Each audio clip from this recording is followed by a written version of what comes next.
नमस्ते बच्चों, आज हम 9th क्लास का हिंदी का पार्ट सेकंड यानी पार्ट 6 का भाग 2 चंद्रगहना से लौटती बेर। चंद्रगहना से लौटती बेर। बेर का मतलब होता है बार। बेर का मतलब क्या होता है? बार। यानी यहाँ चंद्रगहना से लौटती बेर है। चंद्रगहना से लौटती बेर यानी चंद्रगहना गांव का नाम है और लेखक कह रहा है कि वहाँ से लौटती वक्त के नज़ारे को बताया गया है। केदारनाथ अग्रवाल द्वारा ये पाठ लिखा गया है और इससे पहले हमने आपको बताया था कि किस प्रकार चंद्रगहना से लेखक लौट रहा था और वहाँ के प्राकृतिक वातावरण को, सुरम्य वातावरण को किस प्रकार लेखक ने चित्रित किया है। बात कर ले अपन शब्दार्थ की। मीन का मछली, गगन आकाश, चटुल चतुर या चालाक, अनगढ़ यानी टेढ़ी मेढ़ी। रीवा एक कांटेदार पेड़ होता है जो कि बबूल जैसा दिखता है। बबूल होता है ना, बबूल जैसा। और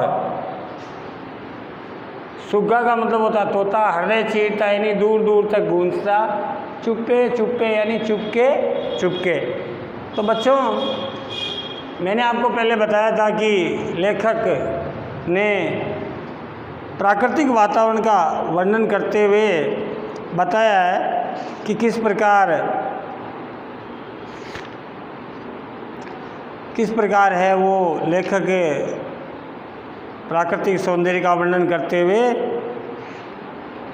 और पैरों के तले एक पोखर, उठ रही इसमें लहरियाँ, नील तल में जो उगी है घास भूरी, ले रही वही जो लहरियाँ एक चांदी का सा गोल खंबा, आँखों को चमकाता है वह पत्थर किनारे, पी रहे चुपचाप पानी, प्यास जाने कब बुझेगी। यहाँ बच्चों इसमें बताया गया है कि तालाब के पानी में पड़ रहे सूर्य की जो प्रतिबिंब, तालाब के पानी में यानी पानी के अंदर जो सूर्य का प्रतिबिंब दिख रहा है, तो ऐसा लग रहा है कि एक लंबी लाइन सा यानी सोने का खंबा किसी ने लगा दिया है, चांदी का बड़ा खंबा लगा दिया है ना। जब सुनहरी ज़्यादा दिखते तो सोने की खंबे का एहसास होता है, और जब एकदम सूर्य ऊपर आ जाता है और उसके अंदर पानी की जो एक प्रतिबिंब दिखता है, तो ऐसा लगता है जैसे किसी ने चांदी का खंबा खड़ा कर दिया हो। सूर्य की किरणों से जल में जो प्रतिबिंब पड़ता है वो आँखों को चौंधी आता है, यानी आँखों के सामने अंधेरा सा आने लगता है। तालाब से नीले आकाश की परछाई पड़ने से क्या होता है? नीले रंग का एहसास होता है। चुप खड़ा बगुला डुबाए टांग जल में, देखते ही मीन चंचल ध्यान निद्रा त्यागता है, चढ़ दबाकर चोंच में नीचे गले में डालता है। एक काले माथे वाली चतुर चिड़िया श्वेत पंखों के झपट्टे मार फौरन टूट पड़ती अपने जल के हृदय पे। गुजली चटुल मछली चोंच पीली में दबाकर दूर उड़ती है गगन में।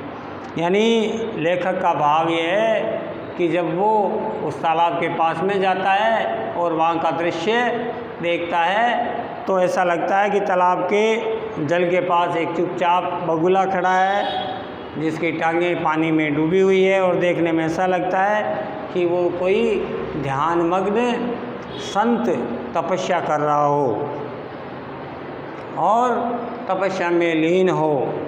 जैसे उसको मछली दिखाई देती है वो अपना ध्यान तोड़कर अपनी चोंच पानी में डाल करके और मछली को पकड़ लेता है।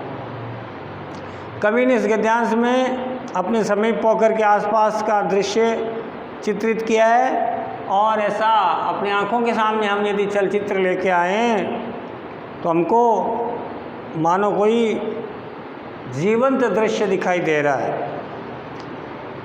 ओ यहीं से ऊंची भूमि है जहाँ से रेल की पटरी गई, ट्रेन का टाइम नहीं, मैं स्वच्छंद हूँ जाना नहीं।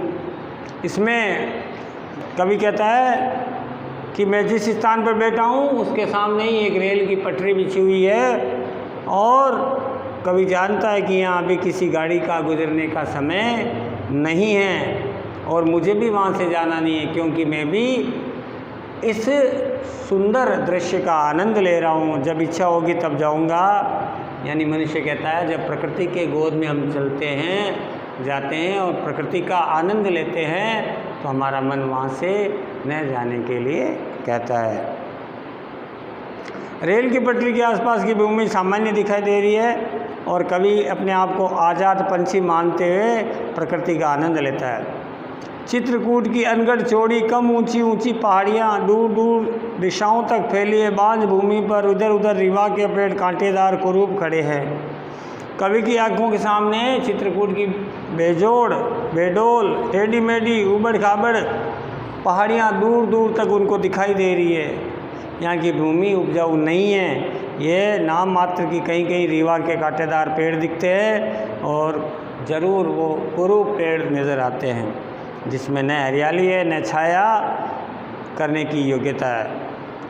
सुन पड़ा है मीठा मीठा रस टपकाता सुगे का स्वर, टें टें टें टें सुन कर के वनस्थली का हृदय चीरता उड़ता गिरता सारस का स्वर, टीटो टीटो मन होता है उड़ जाऊँ मैं पंख फैलाकर सारस के संग। जहाँ जुगल जोड़ी रहती है हरे खेत में, सच्ची प्रेम कहानी सुन लूँ चुप्पे चुप्पे। इसमें पोखर के किनारे बैठा हुआ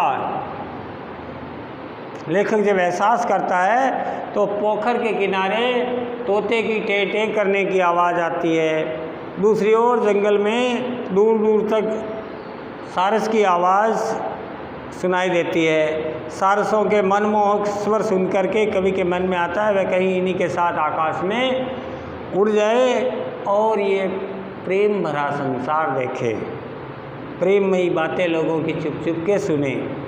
कवि को जंगल में जो आवाज़ें सुनाई दे रही है वो बड़ी ही मन भावन लग रही है। इस प्रकार चंद्रग्रहण गांव से लौटते बेर यानी के समय जो लेखक ने केदारनाथ अग्रवाल ने जो दृश्य देखा था उसका सचित्र वर्णन इन्होंने किया है। तो बच्चों इसके ये पाठ तो पूरा हुआ और इसके मैं आपको कुछ प्रश्न दिए देता हूँ, आपको करने हैं। ये SW में है।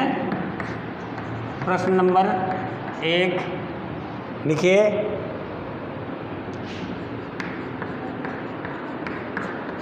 सारसों को सयानी कहकर कवि क्या कहना चाहता है? ये प्रश्न आपको करना है। फिर प्रश्न नंबर 2,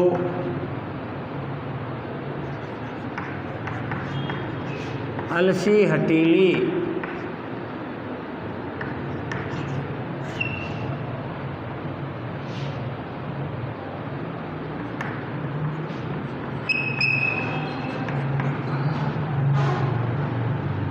विशेषण का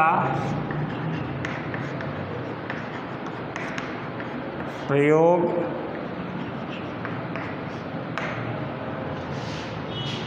क्यों किया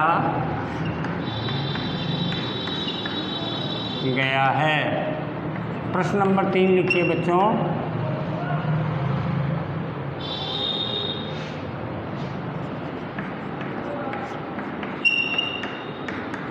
इस विजन से लगा के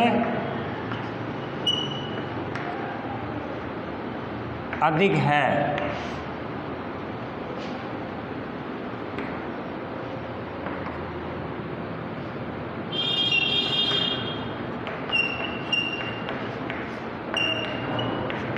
पंक्तियों में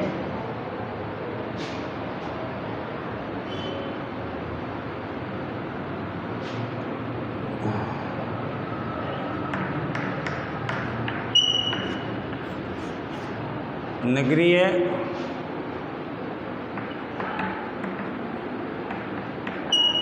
संस्कृति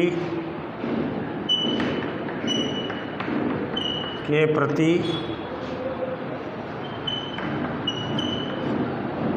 कवि का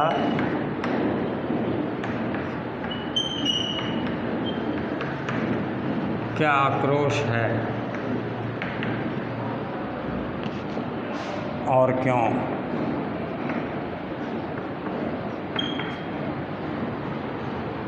ठीक है ना बच्चों, ये 3 प्रश्न आपको करने हैं, बाकी के प्रश्न हम पार्ट 3 में करवाएंगे। तब तक के लिए नमस्कार।